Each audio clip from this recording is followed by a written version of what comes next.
महाकाय सूर्यकोटि समप्रभा निर्विघ्नं कुरु मे देव सर्वकार्येषु सर्वदा।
पुराणों के अनुसार श्री ब्रह्मदेव ने ब्रह्मांड की रचना की है।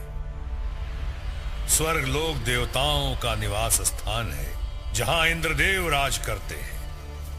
पृथ्वी लोक जहां हम और आप जैसे मानव रहते हैं, और पाताल लोक जहां असुरों का निवास है। इस ब्रह्मांड का निर्माण करना जितना कठिन है, उससे भी ज्यादा कठिन है उसकी सुरक्षा। सुरक्षा, लालच, ईर्ष्या और द्वेष जैसी आसुरिक प्रवृत्तियों से। तो फिर निर्माण के बाद इस समस्त जगत को पालता कौन है, चलाता कौन है? कौन है इस सांसारिक रथ का सारथी? कौन है?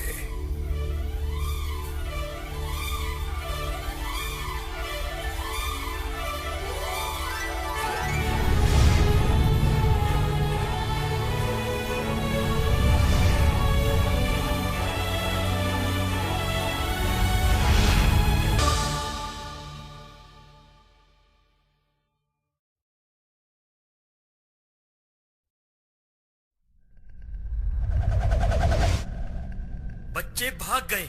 भाग गए कैसे? अबे गप्पे, तू क्या घास खा रहा था? जाओ पकड़ के लाओ। बचाओ! बचाओ! बचाओ!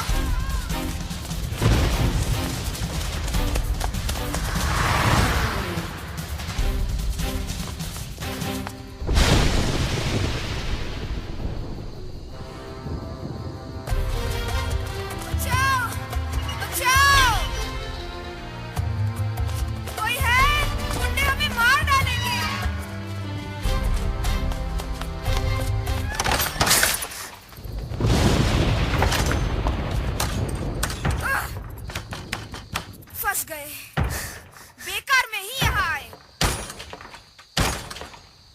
अजय भैया देखो, भगवान कृष्ण।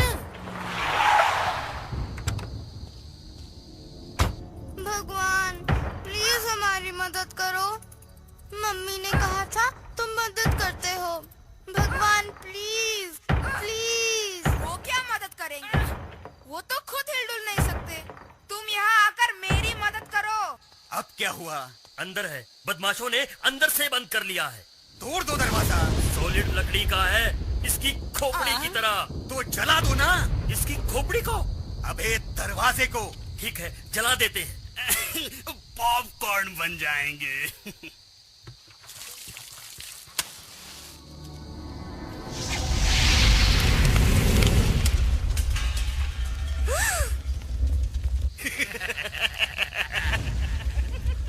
अब तो हम जल जाएंगे। देख लिया आपने भगवान को? कुछ किया उन्होंने? भगवान प्लीज हमारी मदद करो, प्लीज प्लीज। भगवान प्लीज हमारी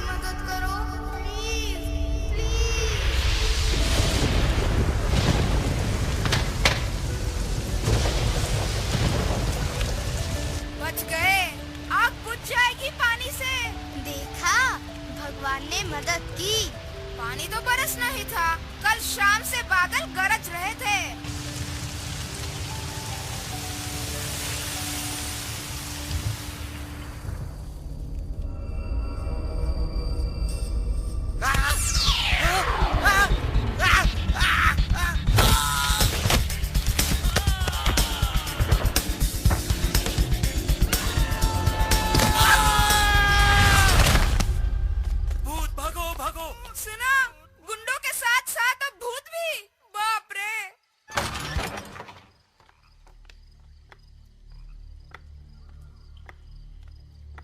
अरे डरो मत बच्चों, अब तुम सुरक्षित हो।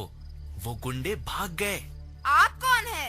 अरे मैं तो पुजारी हूँ, भगवान का सेवक। आप ही ने हमें बचाया ना? नारायण नारायण। बचाने वाले तो वो है जिनकी तुमने प्रार्थना की थी, भगवान विष्णु। लेकिन मैंने तो भगवान कृष्ण की प्रार्थना की थी। वो भी तो भगवान विष्णु के अवतार है। मैं नहीं मानता, आप ही ने उन्हें भगाया होगा। मतलब भगवान सचमुच यहाँ आए थे हमें बचाने? हाँ, सच्चे मन से प्रार्थना करने वालों की भगवान हमेशा मदद करते हैं, यही सत्य है। नारायण नारायण। सब यही कहते हैं, मगर मैं आपके सत्य को नहीं मानता। लगता है सनातन सत्य से इनका परिचय कराना ही होगा। सनातन सत्य? ये क्या होता है? अरे बताता हूँ, पहले मेरे साथ ये मंत्र तो बोलो। इह संसारे खलु दुस्तारे, इह संसारे खलु दुस्तारे, खलु दुस्तारे, कृपया पारे पाहि मुरारे। कृपया पारे पाहि मुरारे।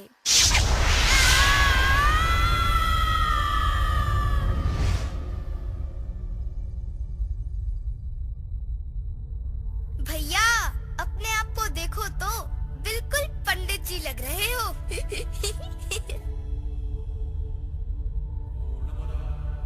लेकिन हम है कहाँ? इतना भी नहीं जानते? हम आसमान में हैं। ये कैसे मंत्र है?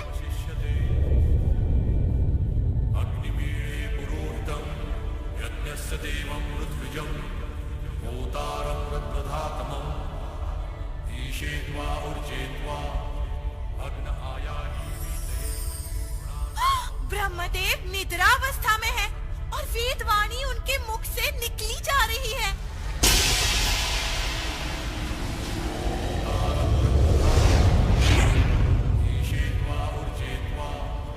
यदि मैं इनको आत्मसात कर लूं, तो मैं भी इनकी तरह अमर हो जाऊंगा।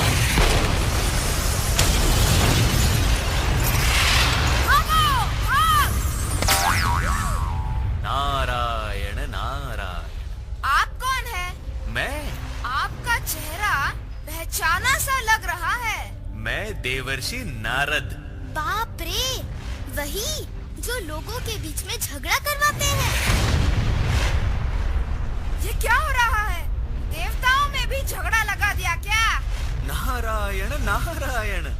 इस बार मैंने कुछ नहीं किया, ये तो प्रलय शुरू हो गई है। प्रलय क्या होती है? माने इस जगत का अंत। अंत? हे भगवान, एक बार फिर से हमारी मदद कीजिए प्लीज। आप इस प्रलय को रोक नहीं सकते? नारायण नारायण। डरो मत बच्चों, तुम सुरक्षित हो। ये कैसा अनर्थ हो रहा है मुनिवर? ब्रह्मदेव निद्रावस्था में है और वेदवाणी उनके मुख से निकली जा रही है और वो राक्षस हयग्रीव वेदों को आत्मसात कर रहा है। यदि ऐसा हो गया तो हयग्रीव अमर हो जाएगा और मानवता वेदों से वंचित रह जाएगी। यह असंभव है। विधि के विधान को कौन बदल सकता है? मनु को छोड़कर सभी का अंत निश्चित है। अमर मानवता को अगले युग में ले जाने का दायित्व जो है,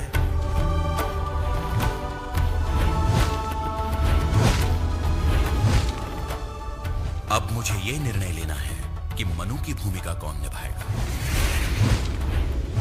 भगवान विष्णु!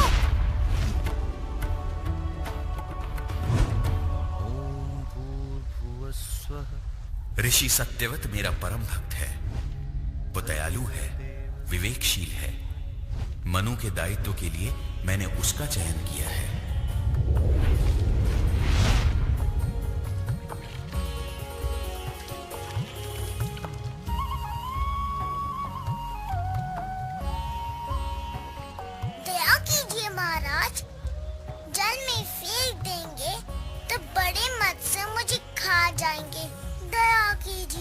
डरो मत, अब तुम मेरी शरण में हो।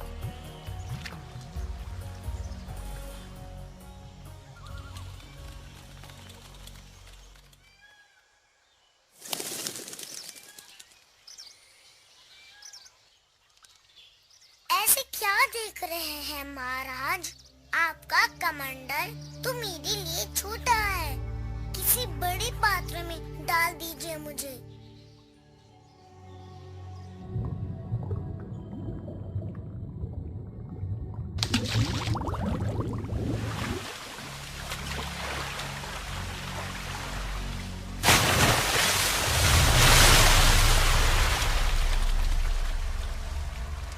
तुम साधारण मत्स्य नहीं हो सकते। विश्वास ही नहीं होता कि प्रहर भर में ही तुम्हारा नन्हा सा रूप ऐसे विशालकाय रूप में परिवर्तित हो जाएगा। कौन हो तुम?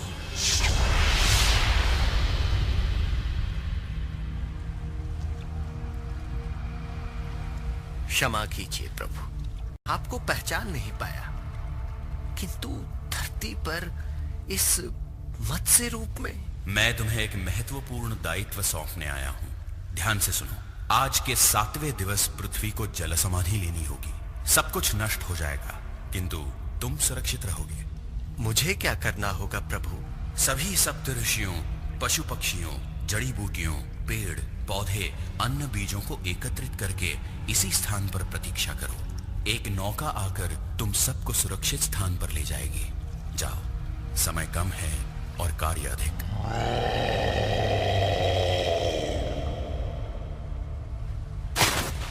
आयुष्मान भव।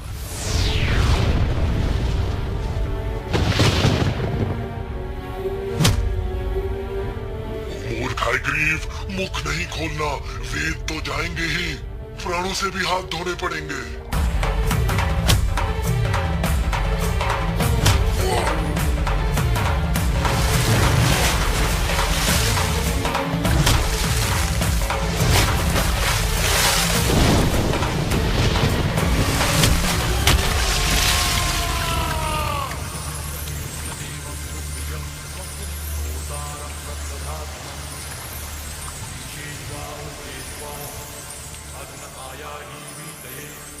वेद मेरे पास सुरक्षित हैं आने वाले युगों के मार्गदर्शन के लिए।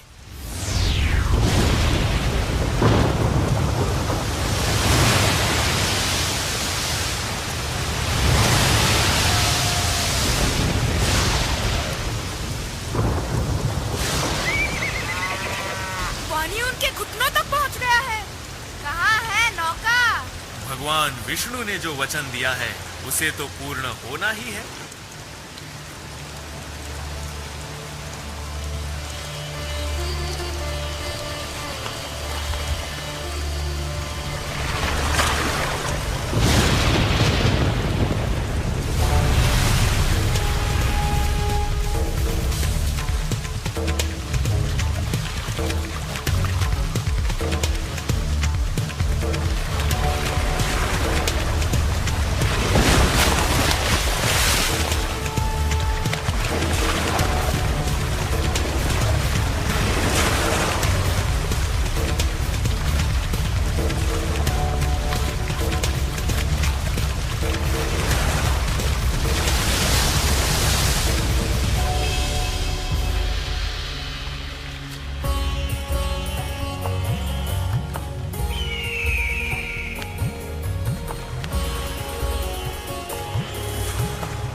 नारायण नारायण, वाह प्रभु, आपकी लीला अपरंपार है।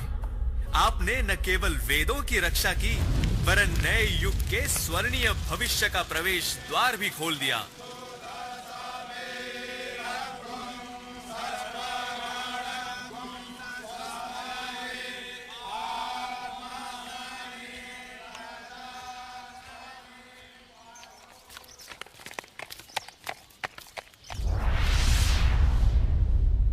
पृथ्वी लोक पर जन जीवन सुचारू रूप में चलता रहता है तो स्वर्ग लोक में भी शांति, प्रसन्नता और खुशहाली छाई रहती है। लेकिन आकाश पे छाए घने बादल किस ओर संकेत कर रहे हैं?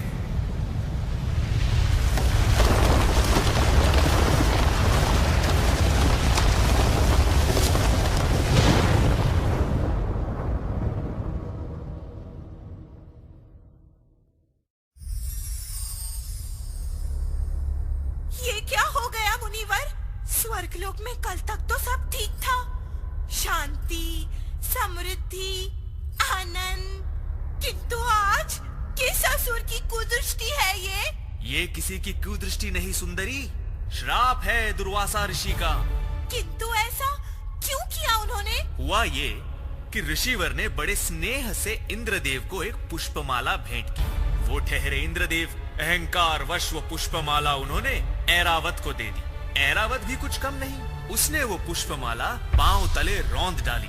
अब यदि इंद्र देवों के देव हैं, तो ऋषि दुर्वासा का क्रोध भी तीनों लोकों में विख्यात है। मैं आपको और आपके अन्य देवताओं को श्राप देता हूँ कि आपकी समृद्धि नष्ट हो जाएगी। बस दे डाला श्राप, हो गया सब कुछ नष्ट। नहीं नहीं, ये तो अनर्थ हो गया। मुनिवर, शीघ्र ही कुछ उपाय कीजिए ना। सुंदरी, तुम मेरे पीछे क्यों पड़ी हो? जो भी करना है भगवान विष्णु करेंगे, मैं क्या कर सकता हूँ? दुर्वासा ऋषि का श्राप तो मैं भी नहीं फेर सकता। तब क्या यही हमारी नियति होगी? पराजित, दुर्बल, अशक्त? क्या मैं ऐसा होने दूंगा? नहीं, आप लोगों को सागर मंथन करना होगा। इसके परिणाम स्वरूप जो भी योग्य निधियां प्राप्त होंगी, उनसे ही स्वर्ग लोक की खोई हुई मर्यादा का उद्धार होगा। सागर मंथन से अमृतपान करने के उपरांत आप फिर से शक्तिशाली, संपन्न और सम्माननीय हो जाओगे। किंतु इस अभियान के लिए आपको असुरों की सहायता लेनी होगी। असुर? असुर से सहायता? मैं देवों का देव इंद्र शत्रु से सहायता मांगू? अपने अहंकार नामक पशु को वश में न रख पाने का दंड है ये। फिर भी मैं आप लोगों की सहायता करूंगा।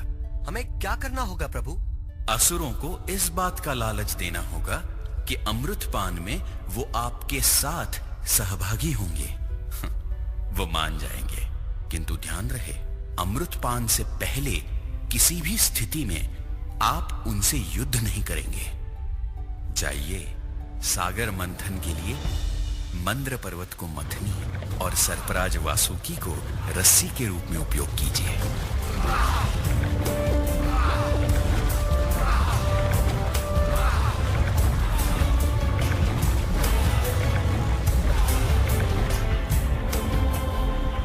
भगवान विष्णु ने एक विशाल काय कुर्मा यानी कछुए के रूप में अवतार लिया, ताकि कछुए की विशाल और सपाट पीठ पे मंद पर्वत को ठोस और स्थिर आधार मिले।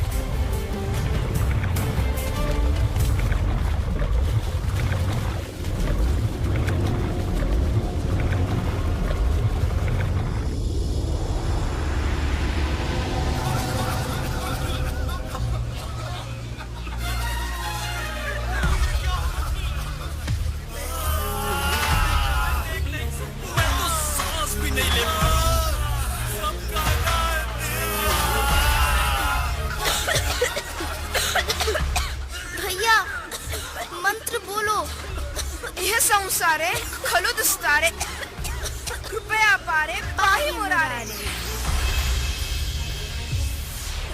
नारद मुनि, सागर से यह क्या निकल रहा है?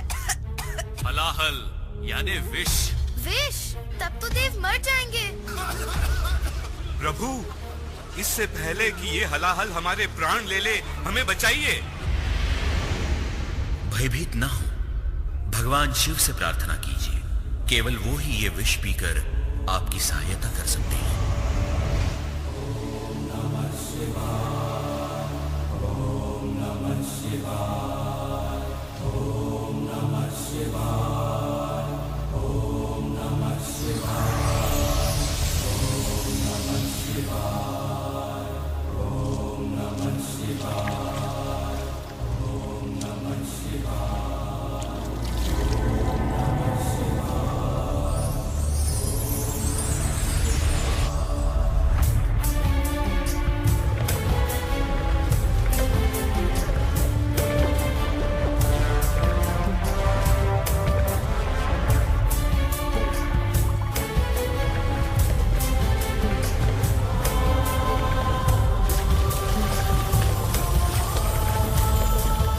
माता लक्ष्मी, स्वर्ग लोक में आकर फिर से निवास कीजिए। फिर से स्वर्ग लोक धन धान्य से संपन्न हो जाए। कृपा कीजिए माँ। यदि आप लोग चाहते हैं कि मैं सदा स्वर्ग लोक में रहूं, तो मैं भगवान विष्णुदेव की पत्नी के रूप में ही रहूंगी। हे भगवान, हमें इस विपदा से उभारिए। देवी, मैं तुम्हें अपनी पत्नी के रूप में स्वीकारता हूँ।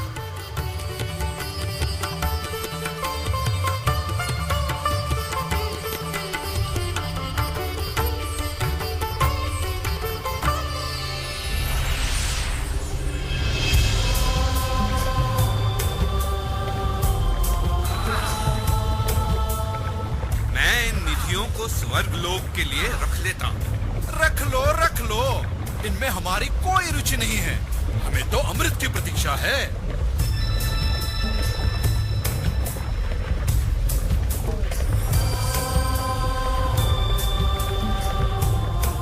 छीन लो इसे, देवताओं के हाथों में न जाने पाए। अमृत हमारा है। मैं पीऊंगा। नहीं, मैं पीऊंगा। नहीं, अमृत मैं पीऊंगा। अमृत को असुरों से बचाओ, इस पर हमारा अधिकार है, अन्यथा हम अमृत।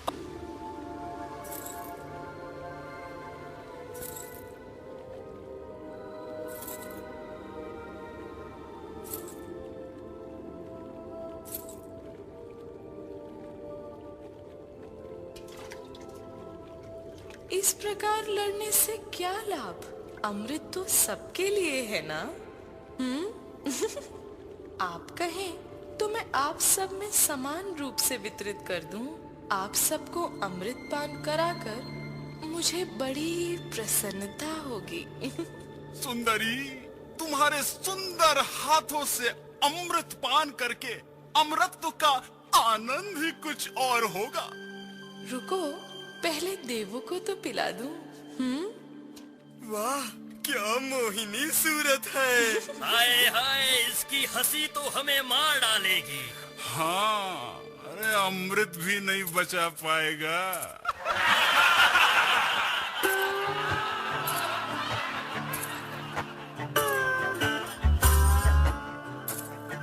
अरे मूर्खों, ये सुंदरी कोई और नहीं, विष्णु का मोहिनी रूप है। तुम्हारे साथ छल हुआ है। ऐसी धूर्तता, इतना बड़ा कपट।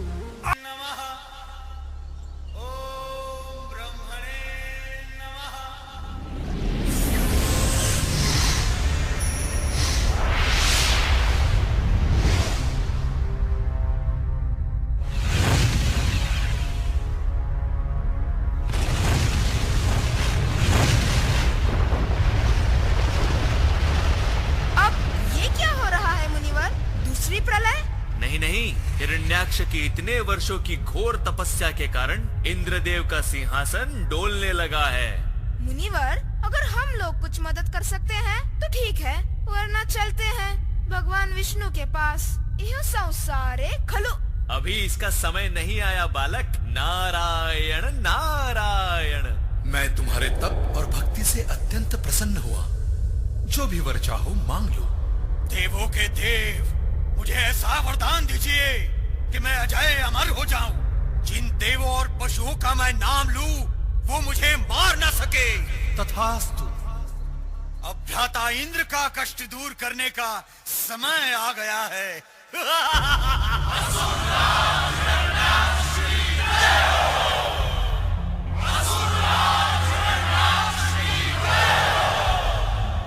इंद्र को परास्त कर अजय अमर हूं मैं। तीनों लोगों का स्वामी बन चुका हूं मैं। नहीं, नहीं। भूमि देवी, अब तू मेरी दासी है। बचाओ, नहीं, बचाओ। भगवंत, हिरण्याक्ष ने भूमि देवी को सागर तल में कहीं बंदी बनाकर रखा है। हमें भगवान विष्णु से प्रार्थना करनी चाहिए। केवल वो ही भूमि देवी को मुक्त करा सकते हैं। विष्णुदेव, हमारी प्रार्थना स्वीकार कीजिए।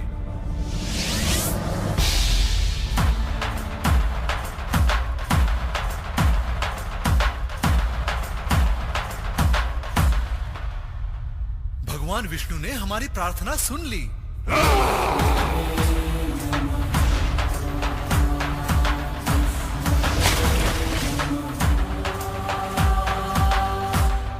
है कोई जो मेरा सामना करने का दुस्साहस कर सके? अजय अमर हूं मैं, तीनों लोगों का स्वामी, मुझे कोई पराजित नहीं कर सकता।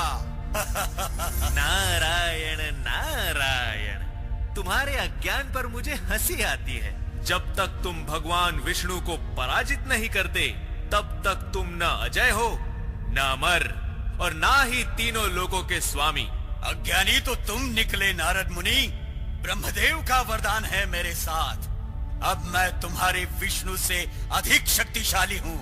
मुझसे भयभीत होकर छिप कर बैठा है कहीं। अरे नादान, वो छिपकर नहीं बैठे, वराहावतार के रूप में सागर तल में भूमि देवी को खोज रहे हैं। जाओ, उन्हें ललकारो जाकर और अपने अहंकार को चूर चूर होते हुए देखो। जाओ। मेरा अहंकार चूर चूर होता है या तुम्हारे विष्णु का अस्तित्व, ये तुम देखना। बाप रे, क्या हंसी है। मुझे बहुत डर लग रहा है। आपको डर नहीं लगता? नारायण नारायण।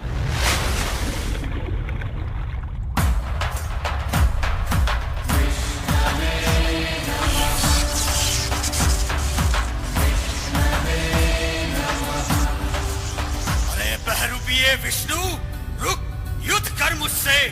बचकर कहाँ जाएगा? रुक।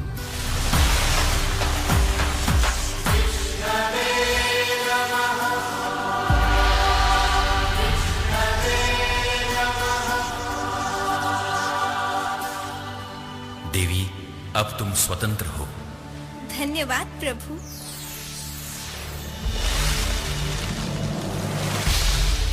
आजा दुष्ट राक्षस, अब मैं तेरा वध करके तीनों लोगों को तेरी काली छाया से मुक्त करूंगा।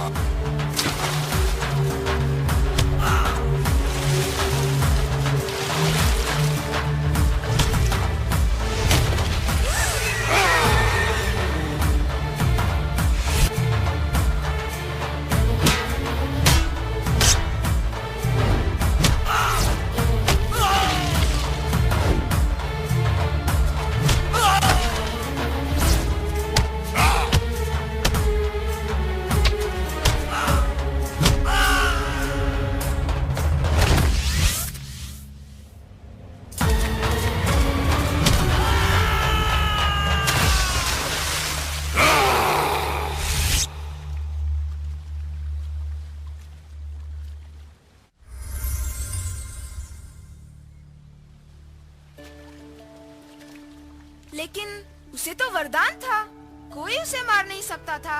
यही तो प्रभु की लीला है।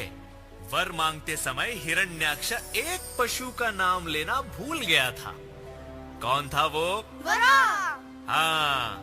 नारायण नारायण। जो भी होगा अच्छा होगा। जाइए इंद्रदेव, अपने सिंहासन को शोभित कीजिए। भगवान विष्णु की जय हो।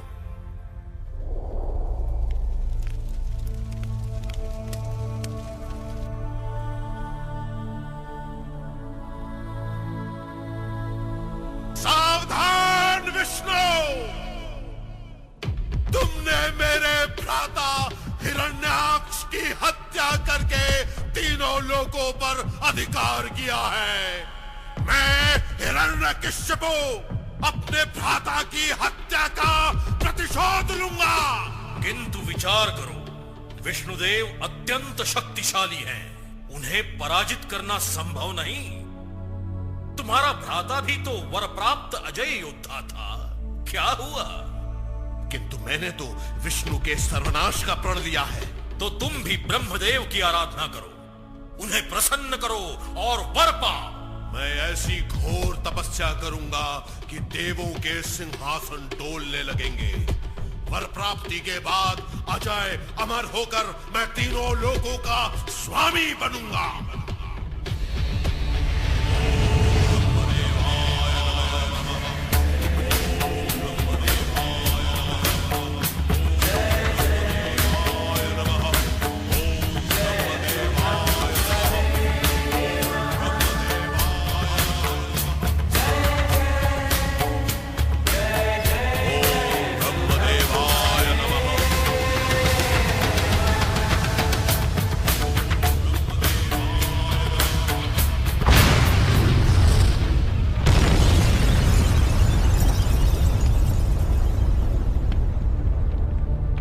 हम सब अपनी अपनी शक्तियों का उपयोग करके उसकी तपस्या भंग करेंगे।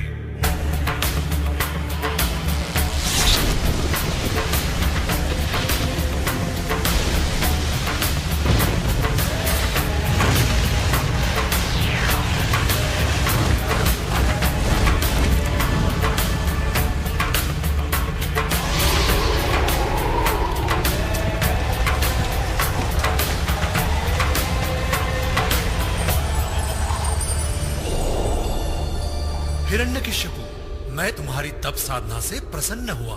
कहो, क्या वर मांगते हो? आप मुझे तीनों लोगों का सर्वशक्तिशाली प्राणी होने का वर दें। न देवता, न मनुष्य, न कोई पशु, न दिवस न रात्रि में, न अंदर न बाहर, न स्वर्ग लोक में न मृत्यु लोक में, न ही किसी शस्त्र से मुझे कोई परास्त कर सके। वर दीजिए भगवान, वर दीजिए। तथास्तु। सावधान कायर देवताओं,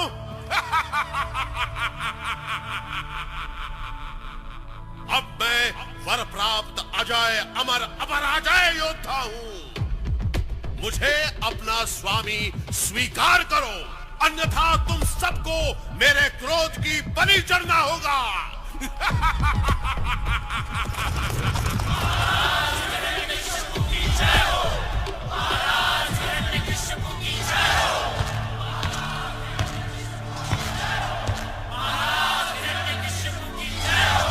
सैनिकों, ब्रह्मदेव ने स्वयं मुझे अजय अमर होने का वर दिया है।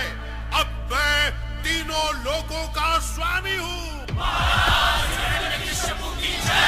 जाओ, विष्णु के सभी मंदिरों को नष्ट कर दो, उसके भक्तों का सर्वनाश कर दो। केवल मेरा स्वामित्व स्वीकार करने वालों को ही अभय दान दो। जाओ, आदेश का पालन करो। महाराज हिरण्यकशिपु की जय हो।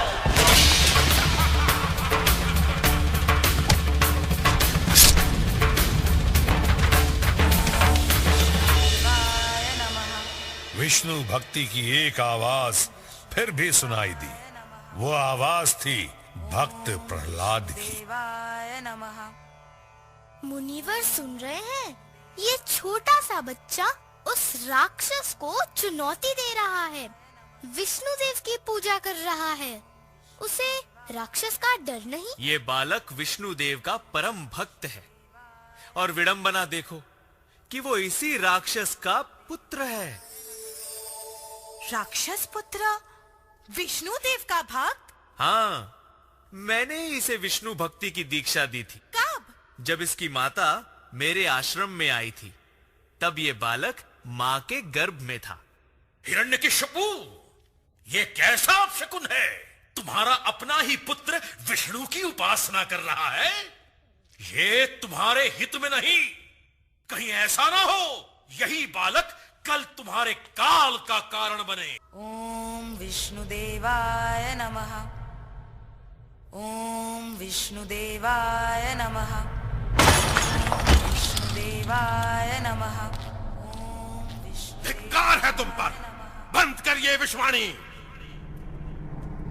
क्षमा करे पिताश्री, भगवान विष्णु की भक्ति को नकार दो? असंभव। छोटा मुंह बड़ी बात। आपके लिए भी यही उचित होगा।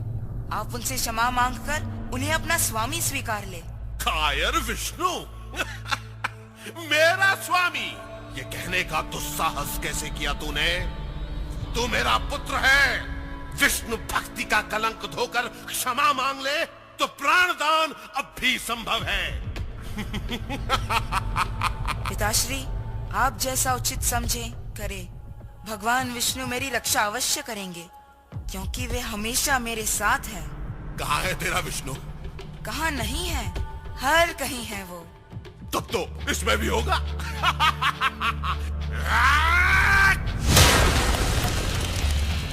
या इसमें, या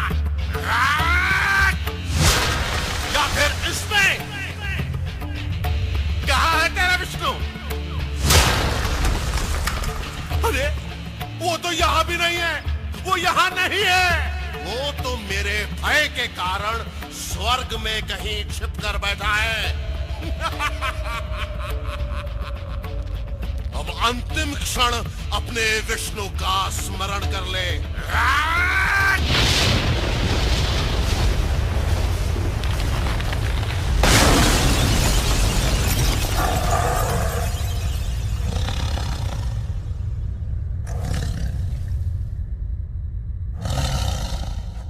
अहंकारी राक्षस, तू अपने ही बुने हुए शब्दजाल की भेंट चढ़ गया है। स्मरण कर वरदान के शब्दों को।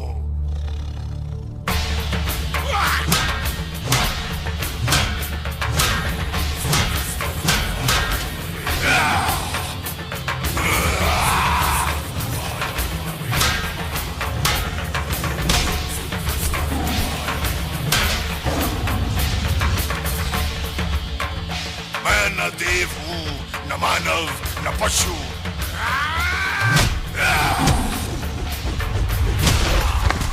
ये न दिवस है न रात्रि।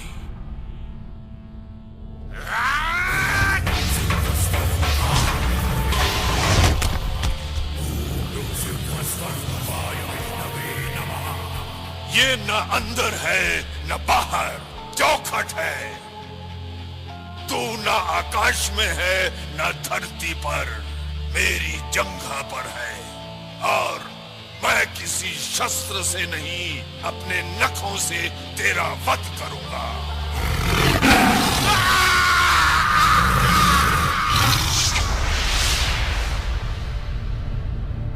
तेरी भक्ति और आस्था ने मुझे धरती पर नरसिंह अवतार के रूप में आने के लिए बाध्य कर दिया, अन्यथा इस पापी का अंत संभव नहीं था। अब यह धरती पाप मुक्त हो गई है। सुंदरी, ये नारद मुनि है, झगड़ा करवाते हैं। करते नहीं। ये हंसी करने का समय है। क्या कहे सुंदरी, स्वयं इंद्रदेव इस दुर्दशा के उत्तरदायी है। देख लो, स्वयं उनकी माता अदिति कितनी क्षुब्ध है, अपने पुत्रों के संकट निवारण का प्रयास कर रही है।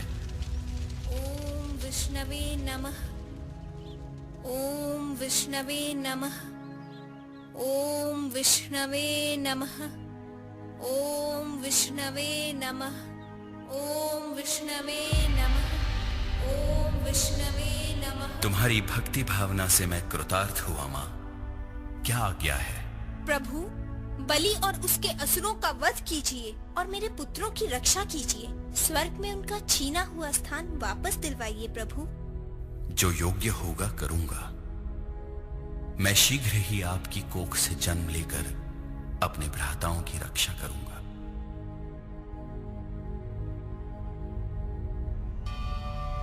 यदि आपने बलि का वध किया तो क्या ये अपने ही भक्तों पर अन्याय नहीं होगा? मैंने कब कहा मैं बलि का वध करूंगा?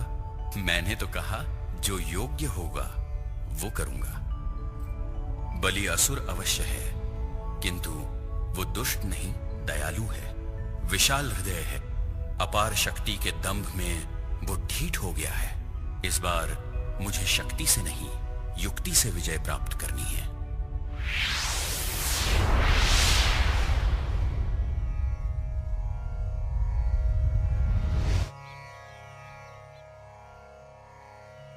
मेरे इस लघु रूप को देखकर शंका ना करें। जिस दिन बलि यज्ञ का आयोजन करेगा उस दिन मैं अपना वचन पूर्ण करूंगा। पधारिए ब्राह्मण देवता, पधारिए, आसन ग्रहण कीजिए।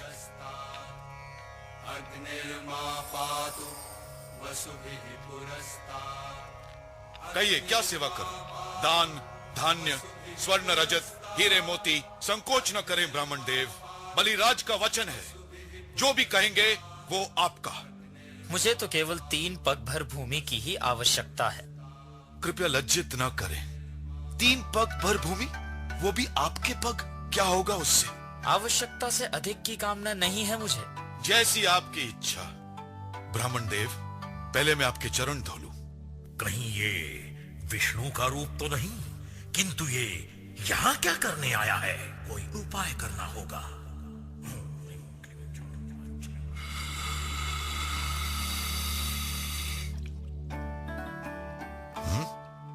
जल क्यों नहीं आ रहा है? गुरु शुक्राचार्य, मैं जानता हूँ कि आप इस जल का प्रवाह रोक रहे हैं, किंतु आप ये विधि को संपन्न होने से नहीं रोक सकते।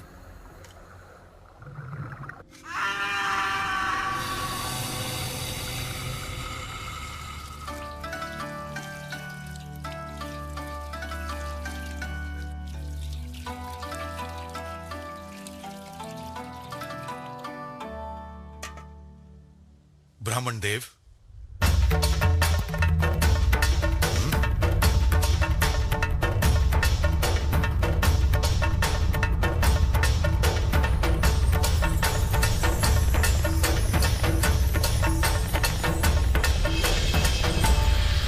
ये विष्णु का छल है।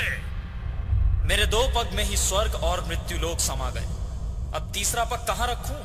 अब तुम्हारे पास कुछ शेष नहीं है, तुम्हारा वचन तो अपूर्ण रह गया।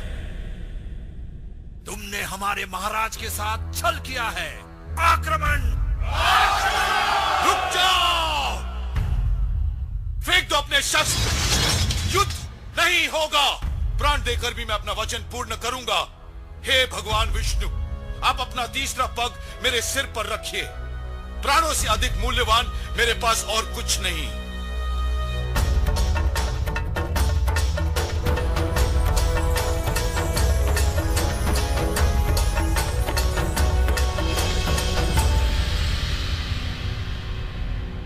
तुम्हारी वचनबद्धता और व्यवहार से मैं अत्यंत प्रभावित हुआ।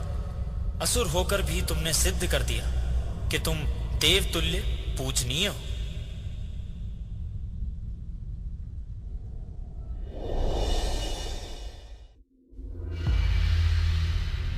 ऐसी पवित्र आत्मा को मैं अपमानित नहीं करना चाहता। वामन अवतार के रूप में मैंने स्वर्ग और पृथ्वी पर अधिकार कर लिया है। तुम पाताल लोक पर एक दयालु और न्यायप्रिय शासक के भांति शासन करो। जो आज्ञा भगवान। आयुष्मान भव।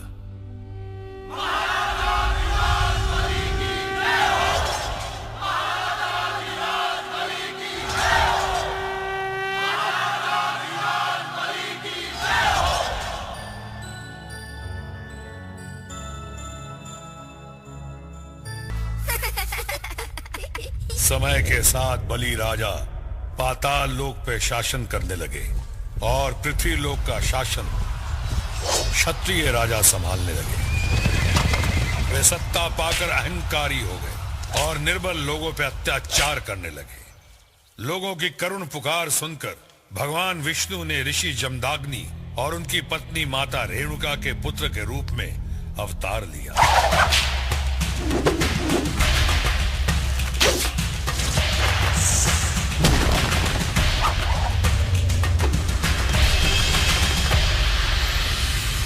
आज तुम्हारी शिक्षा संपन्न हुई। ये परशु मैं तुम्हें ब्रह्मास्त्र के रूप में भेंट करता हूं। अब तुम अजय हो। अब संसार तुम्हें परशुराम के नाम से संबोधित करेगा। शिक्षा पाने के बाद परशुराम अपने माता पिता के आश्रम में लौट आए। समय यूं ही बीत रहा था कि अचानक एक दिन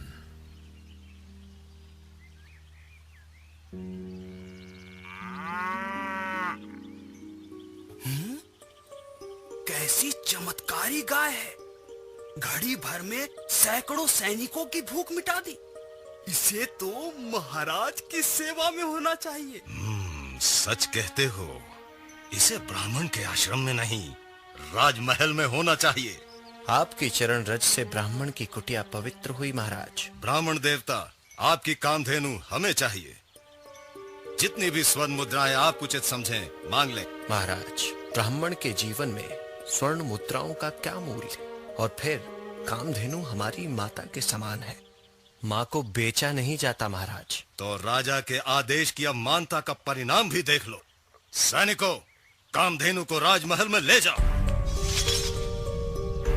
एक पग भी आगे बढ़ाया तो मृत्यु निश्चित है।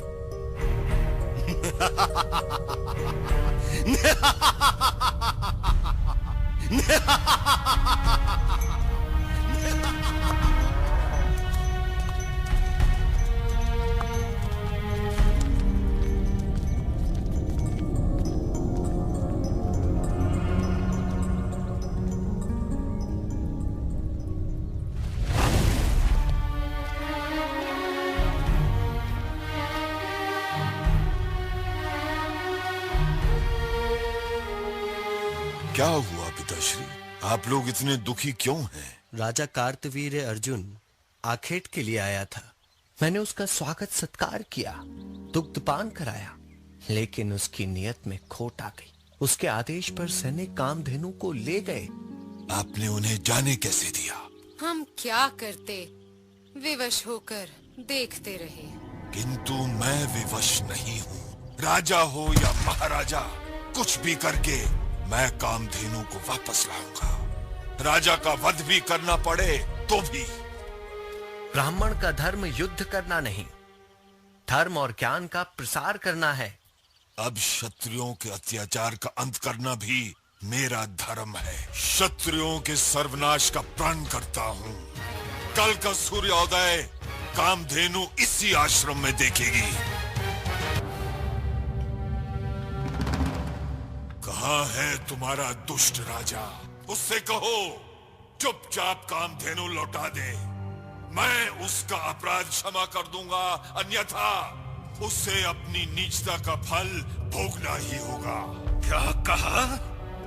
उस ब्राह्मण पुत्र ने मुझे ललकारने का दुस्साहस किया है? इस धृष्टता का दंड उसे मिलकर ही रहेगा।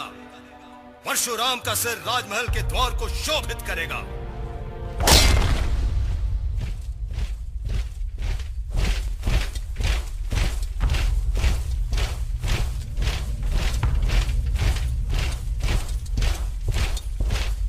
अरे रे, इन मूर्खों को परशुराम की अपार शक्ति का ज्ञान ही नहीं। उन्हें क्या पता कि परशुराम के पास भगवान शिव का भेंट किया हुआ ब्रह्मास्त्र है।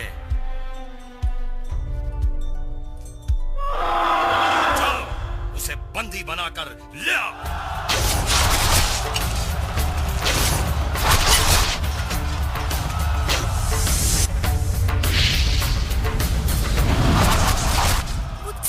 खून खराबा देखा नहीं जाता, रोकिए ना इन्हें। परशुराम को रोकूं?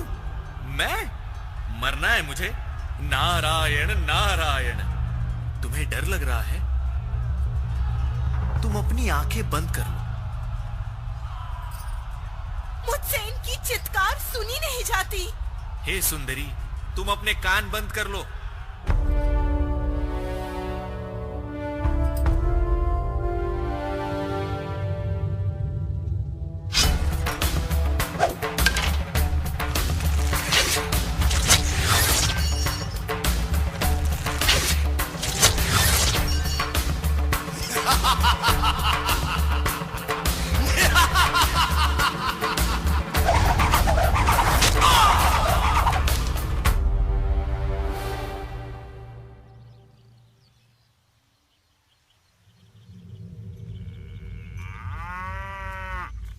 इधर परशुराम ने प्रतिज्ञा पूरी कर कामधेनु के साथ आश्रम लौट आए, परंतु उधर महल में शोक छाया हुआ था। जब तक हम अपने पिता की हत्या का प्रतिशोध नहीं ले लेते, अन्न जल नहीं ग्रहण करेंगे। इस ब्राह्मण पुत्र को शिष्टाचार का पाठ पढ़ाना ही होगा।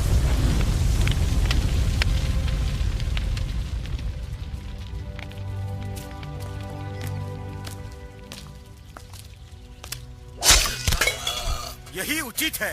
प्राण के बदले प्राण, पिता के बदले पिता। नहीं! चलो।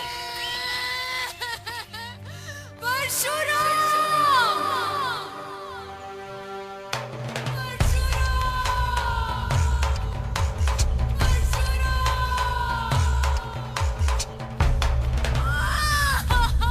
उन राजपुत्रों ने तुम्हारे पिता की हत्या कर दी। उन्होंने मेरे पिता की हत्या नहीं की, अपने सर्वनाश को निमंत्रण दिया है। माताश्री, जितनी बार तूने अपनी छाती पीटी है, उतनी बार मैं क्षत्रिय वंश का नाश करूंगा, धरती को क्षत्रिय मुक्त कर दूंगा।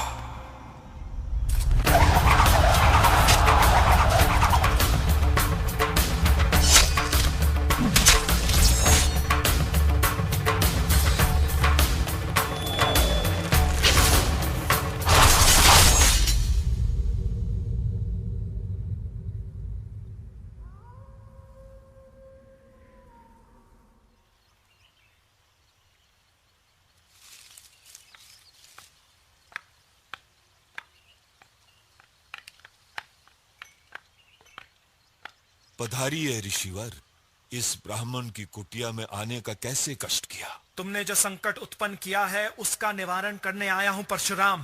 तुमने तो उन क्षत्रियों के मन में भी आतंक भर दिया है जो दयालु और चरित्रवान है। तुम ये भूल गए कि संसार रूपी रथ को चलाने के लिए ब्राह्मण और क्षत्रिय दोनों की आवश्यकता है। इन दोनों के बिना संसार असुरक्षित है परशुराम। तुम्हें प्रायश्चित करना होगा। मेरे पास प्रायश्चित का एक ही उपाय है कि मैं अपना शेष जीवन त्याग और तपस्या में व्यतीत कर दूं, और आप वो भूमि स्वीकार कीजिए जो मैंने शत्रुओं से छीनी है। यही सतमार्ग है परशुराम। आयुष्मान भव। चलो, अच्छा हुआ, खून खराबा तो खत्म होगा। उन्होंने क्षत्रिय राजाओं को अच्छा सबक सिखाया। अब शायद ये अत्याचार नहीं करेंगे, है ना नारद मुनि?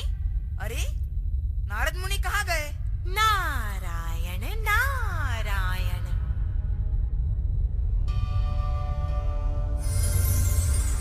पधारिए मुनिवर। नारायण नारायण। आपकी मधुर मुस्कान के पीछे मन की दुविधा भी देख रहा हूं। तब तो प्रभु क्षत्रियों के मन में परशुराम का भय और आतंक भी देख रहे होंगे। यही स्थिति रही तो धरती पर त्राही त्राही मच जाएगी प्रभु। सत्य वचन देवऋषि। धरती की सुरक्षा अति आवश्यक है। मेरे ही क्रोध का परिणाम है तो मुझे ही कोई उपाय करना होगा। कैसे प्रभु? क्षत्रियों के मन से भय निकालकर उनकी मान मर्यादा लौटाकर एक ऐसे आदर्श शासक का अवतार लूंगा जिसकी न्यायप्रियता, त्याग और कर्म उसे मर्यादा पुरुषोत्तम की महानता प्रदान कर सके। और वो अवतार था दशरथ नंदन श्री राम। कैसा दुर्भाग्य कि मुझे स्वयं अपने पुत्र राम को वनवास भेजना पड़ रहा है। भरत भी तो आप ही का पुत्र है और आप ही ने मुझे वचन दिया था कि मैं जो चाहूं मांग सकती हूं। तो मैंने मांग लिया कि मेरा पुत्र भरत अयोध्या का राजा बने और राम को 14 वर्ष का वनवास मिले। पिताश्री, आपके वचन का सम्मान करना तो हमारा धर्म है। आपके आदेश का पालन होगा। किंतु इस दुर्योग का आभास तक नहीं था मुझे। मुझे क्षमा कर पुत्र, मुझे क्षमा कर। पिताश्री, मुझे लज्जित न करें, बस मुझे आशीर्वाद दीजिए।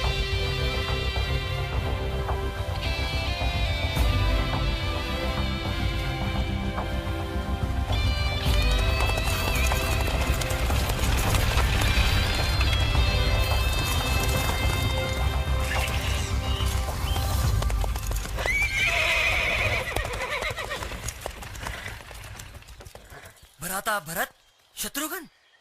माता कैकेयी के कृत्य से हम बहुत दुखी हैं। उन्हें क्षमा कर दीजिए। ऐसा क्या किया है उन्होंने? अपने पुत्र का भला कौन मां नहीं चाहेगी? किंतु पुत्र तो आप भी हैं। किंतु मैं केवल पुत्रवत हूँ। इस कारण मां कैकेयी का निर्णय न्याय संगत है। मैं आपके तर्क नहीं सुनना चाहता। आप लौट चलिए, अपना राज्य संभालिए जिस पर केवल आपका अधिकार है भ्राता, केवल आपका। और पिताजी ने जो मां कैकेयी को वचन दिया है उसका क्या होगा? मैंने जो अपने पिता को वचन दिया है उसका क्या? नहीं, तुम लोग जाओ।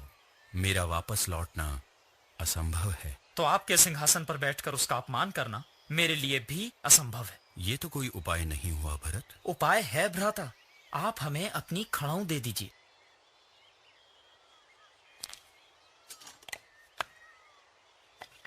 आपकी अनुपस्थिति में ये सिंहासन पर प्रतिष्ठित होकर आपका प्रतिनिधित्व करेंगी। तुम्हारे जैसा अनुज पाकर मैं धन्य हुआ भरत। जाओ, मेरा आशीर्वाद तुम्हारे साथ है।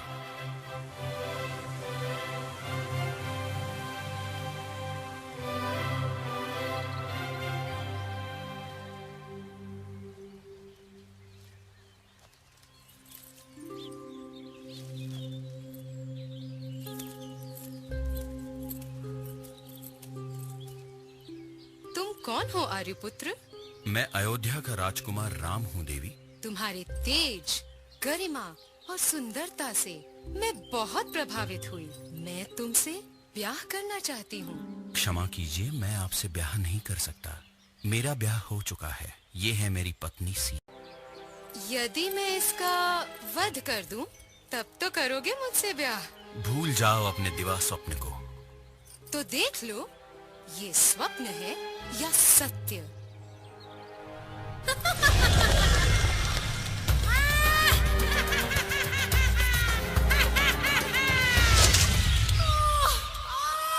मेरी नासिका! ऐसा दुस्साहस! लंकेश की बहन शूर्पणखा हूँ मैं। तुम सबका अंत निश्चित है। सब मारे जाओगे, सब मारे जाओगे, सब मारे जाओगे। क्या कहा? आर्यपुत्र राम ने रावण की बहन का प्रणय निवेदन ठुकरा दिया और उसके भाई ने तुम्हारी नाक काट ली। ये सब उस स्त्री के कारण हुआ है भ्राता। तो मैं उस स्त्री का अपहरण करके उसे अपनी दासी बनाऊंगा और वो दोनों मेरी क्रोधाग्नि की बलि चढ़ेंगे। सावधान दशानन, राम लक्ष्मण कोई साधारण पुरुष नहीं, अपार शक्ति के स्वामी हैं। तो मैं किससे कम हूँ मामाश्री? महादेव का वरदान है मेरे साथ। आइए अपनी विद्वत्ता का परिचय देने के लिए एक खेल रचाते हैं।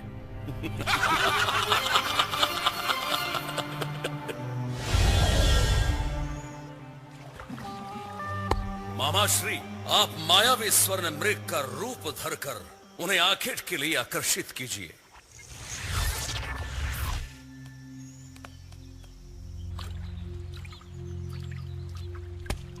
वाह, कितना सुंदर मृग है।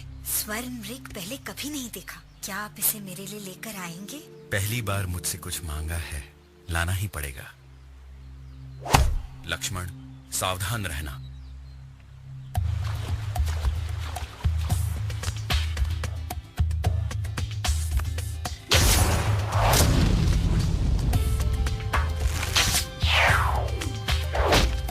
ये तो मायावी मृग है, संकट का प्रतीक है।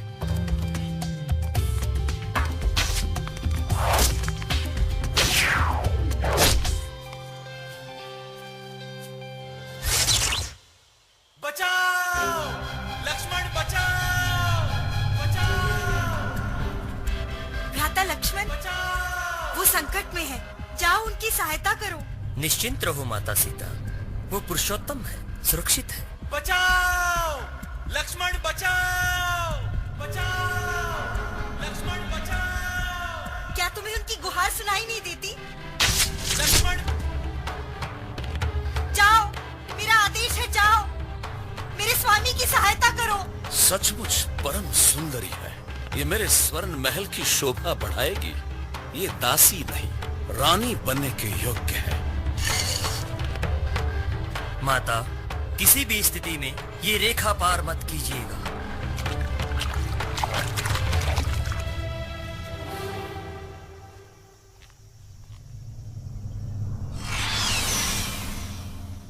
भिक्षां देहि देवी, भिक्षां देहि देवी। रुकिए ब्राह्मण देवता, मैं अभी आई। आयुष्मती भवा। तुम सीता को अकेला छोड़कर क्यों आ गए? आप ही ने सहायता के लिए गुहार लगाई थी। माता सीता के आदेश पर ही मैं यहाँ आया। ओह, अब समझा। ये कोई मायावी छल था। सीता संकट में है। भिक्षां देहि देवी।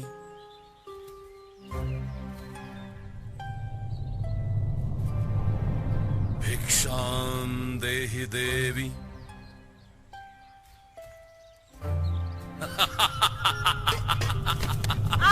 छोड़ दे दुष्ट कपटी पापी, तू साधु नहीं हो सकता। साधु नहीं सुंदरी, मैं हूँ रावण लंकेश। छोड़ दे मुझे। श्री राम, लक्ष्मण, बचाओ, बचाओ, श्री राम,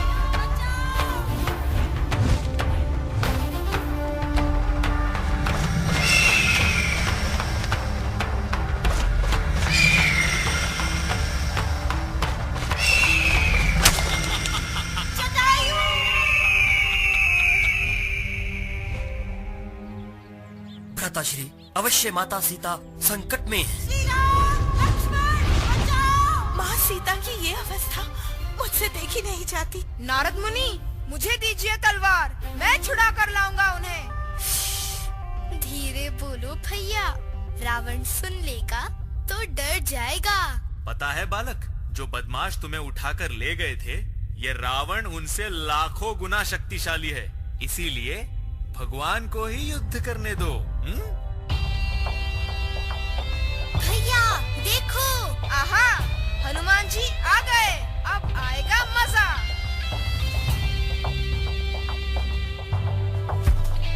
प्रभु, आपके सेवक हनुमान का प्रणाम स्वीकार कीजिए।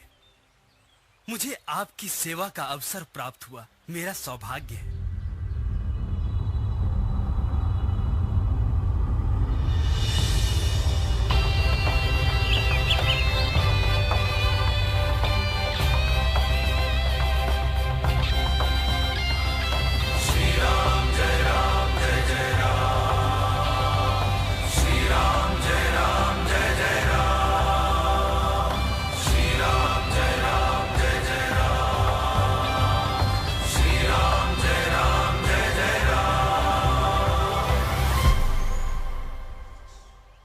प्रभु, माता सीता की खोज में मैं धरती आकाश एक कर दूंगा।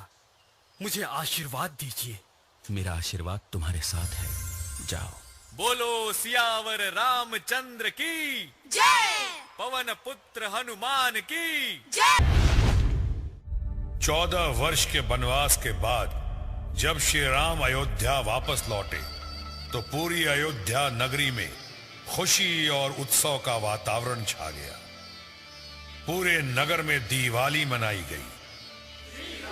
श्री राम ने राम राज्य की स्थापना की, जो अपने आप में एक मिसाल बन गई।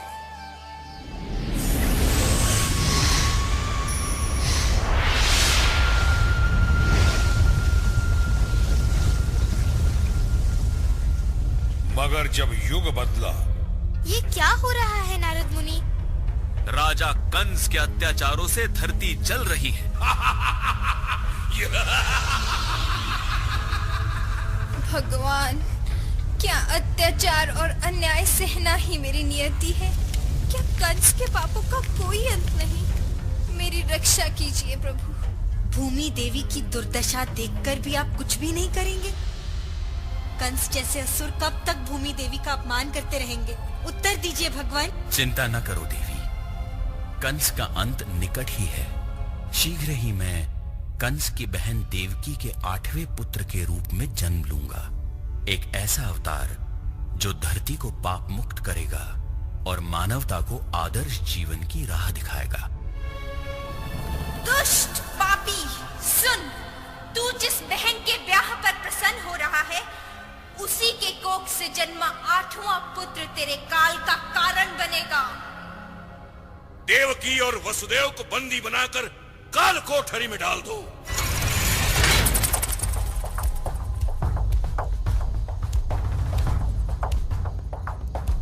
इनकी संतान जन्मते ही मुझे सूचित करो।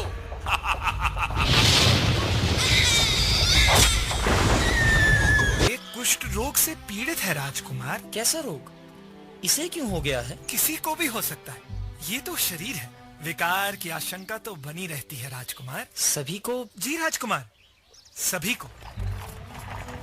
ये 4 जन क्या लेकर जा रहे हैं? उनके परिजन की मृत्यु हो गई है। ये मृत्यु क्या होती है? मृत्यु जीवन का अंत है राजकुमार। फिर क्या होता है? शव को शमशान ले जाकर जला देते हैं। क्या सभी की मृत्यु निश्चित है? जिसने जन्म लिया है उसे तो मरना ही है। क्या मुझे भी? क्षमा कीजिए राजकुमार, हाँ आपको भी। रुको चंद, ये कौन है? इनके मुखमंडल पर कैसी आभा है, कितनी शांति है। कैसे? ये संत हैं, साधु हैं। इन्होंने संसार को त्याग दिया है राजकुमार।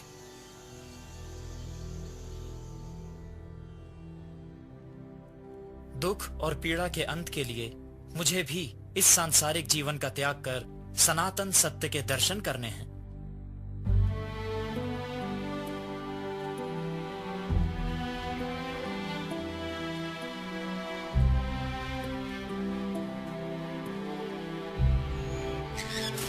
राजमहल त्यागने के बाद युवराज सिद्धार्थ वर्षों तक सत्य की तलाश में यहां वहां भटकते रहे। अंततः एक बोधि वृक्ष के नीचे तपस्या करते समय उन्हें अपने प्रश्नों के उत्तर मिल गए। सत्य के दर्शन के बाद उन्हें निर्वाण प्राप्त हुआ और युवराज सिद्धार्थ गौतम बुद्ध के रूप में प्रसिद्ध हो गए। शीघ्र ही बुद्ध के शिष्यों की संख्या बढ़ने लगी। उनके प्रवचनों और सत्संगों के द्वारा लोगों को 8 पदों का ज्ञान होने लगा। इच्छाएं ही दुख का कारण है। इच्छाओं को त्याग कर जीवन की सार्थकता और सत्य का आलिंगन करो, पीड़ा मुक्त हो जाओ। हिंसा को त्याग कर अहिंसा को अपनाओ। अहिंसा और प्रेम से ही आनंद की अनुभूति संभव है। वाह, कितना सुंदर और आनंददायी प्रवचन है। पर बड़ी दुख की बात है कि अब भी कुछ दुर्जन ईर्ष्यावश भगवान के अहित की कामना करते हैं। नारायण नारायण। महाराज, बुद्ध के उपदेशों से प्रभावित होकर सैनिक उसकी अहिंसा अपनाने लगे हैं। हमारे अस्तित्व के लिए बुद्ध का अंत आवश्यक है। इस हाथी को मादक पदार्थ खिलाकर मत मस्त कर दो। छोड़ दो इसे बुद्ध पर। हो जाने दो बुद्ध और उसके उपदेशों का अंत।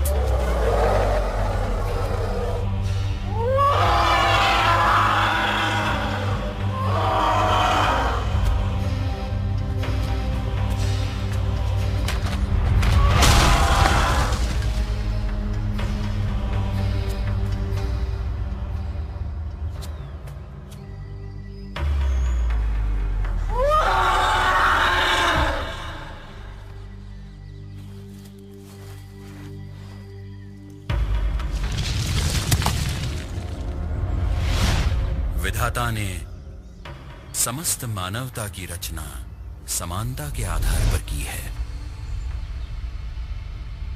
ये कैसी विडंबना है कि मानवता को सत्य की दिशा देने के लिए भगवान को भी कितनी पीड़ा सहनी पड़ी। तो क्या हुआ? अपने उद्देश्य में सफल तो हुए ना। जनसाधारण ही नहीं, राजा महाराजा तक उनके सामने नतमस्तक हो रहे हैं। केवल इस देश में ही नहीं, दूर विदेशों में भी लोग उनके उपदेशों को अपना रहे हैं। बुद्धम शरणम गच्छामि।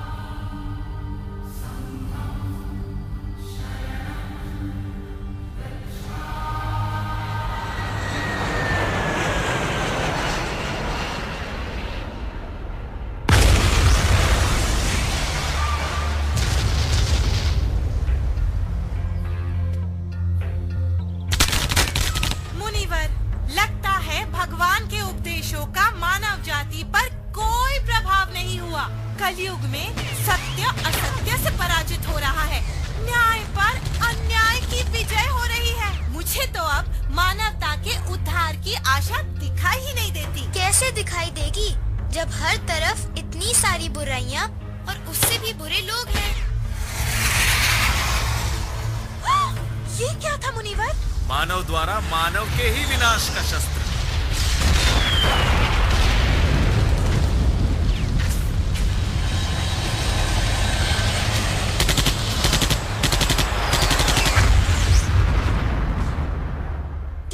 ये आज हमारा आने वाला कल होगा।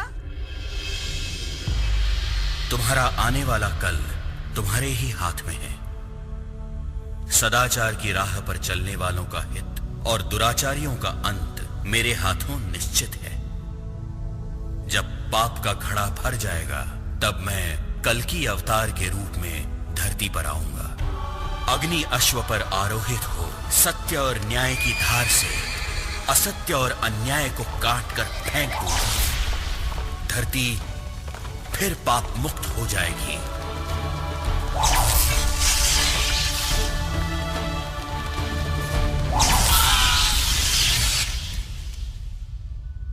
मानवता एक ऐसे युग में प्रवेश करेगी जहां सत्य, न्याय और चरित्र की बागडोर से संसार रूपी रथ चलेगा। सेवक का प्रणाम स्वीकार कीजिए प्रभु।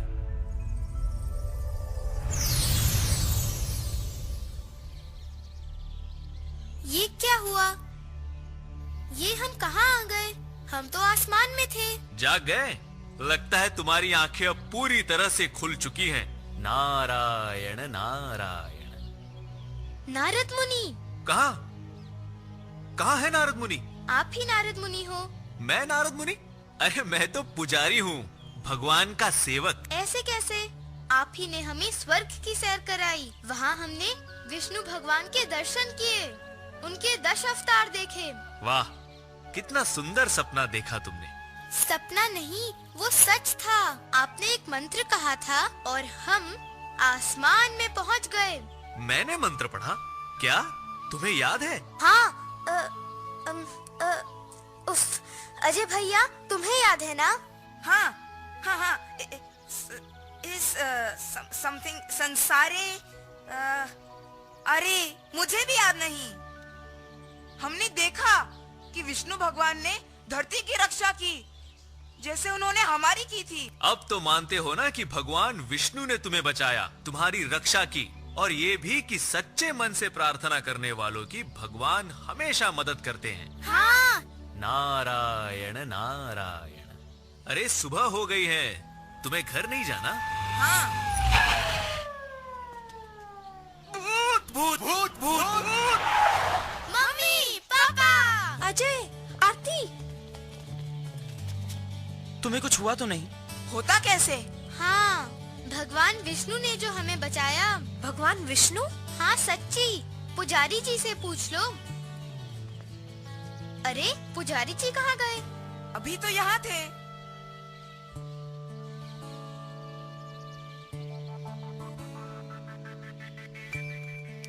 क्या यही वो गुंडे हैं जो तुम्हें उठाकर ले गए थे?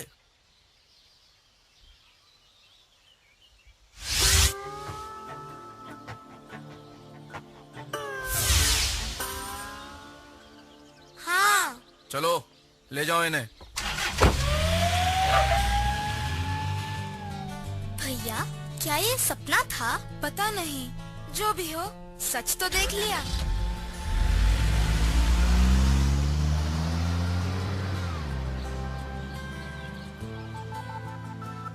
नारायण नारायण।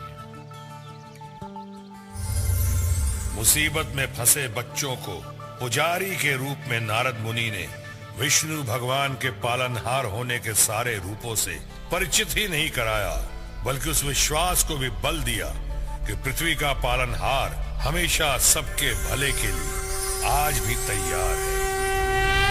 यदा यदा हि धर्मस्य ग्लानिर्भवति भारत अभ्युत्थानम् अधर्मस्य तदात्मानं सृजाम्यहम् परित्राणाय साधूनां विनाशाय च दुष्कृतां धर्म संस्थापनार्थाय संभवामि युगे युगे।